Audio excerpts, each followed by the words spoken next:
Most people do not want to hear this, but a real lasting relationship requires a lot of tolerance. You have to accept that the other person is not perfect. Disappointments, pains, and irritations are inevitable. The real question is whether you are ready to face the ups and downs together, because that's it. Loving is recognizing that the other person has flaws, weaknesses, moments of doubt. Just like you, loving is embracing their imperfections.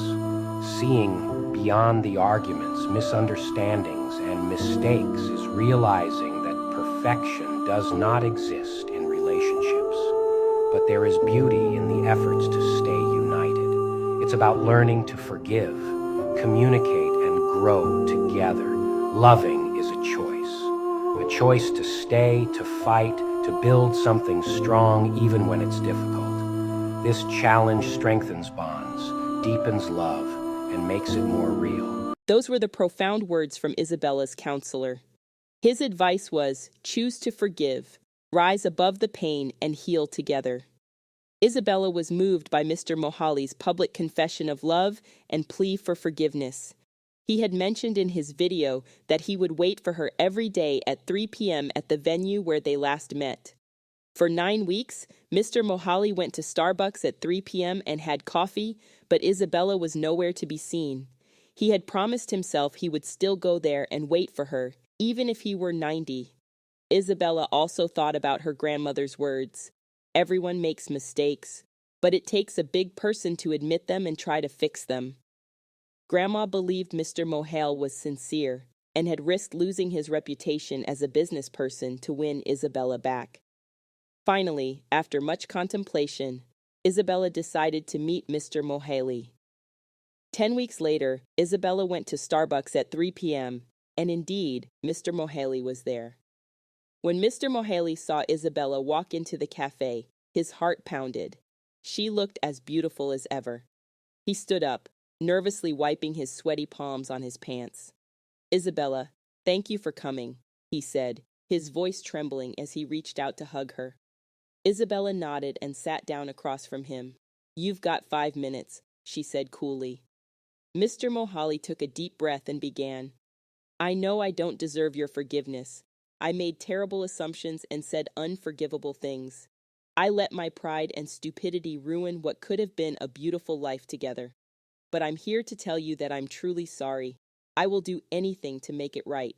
I want to be the husband you deserve.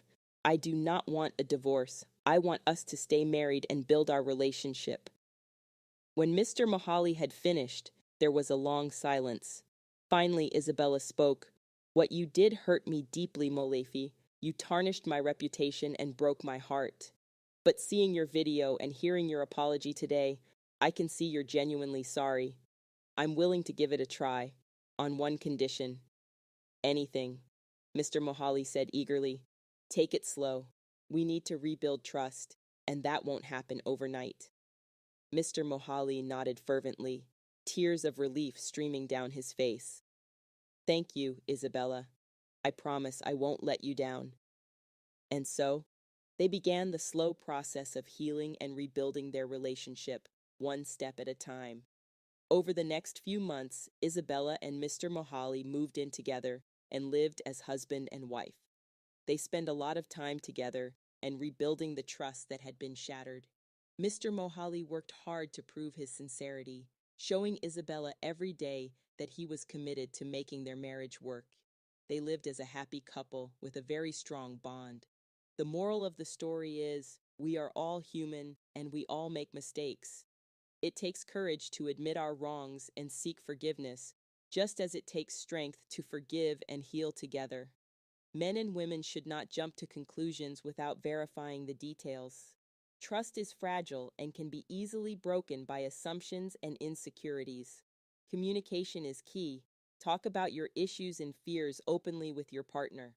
By doing so, you can build a stronger, more understanding relationship.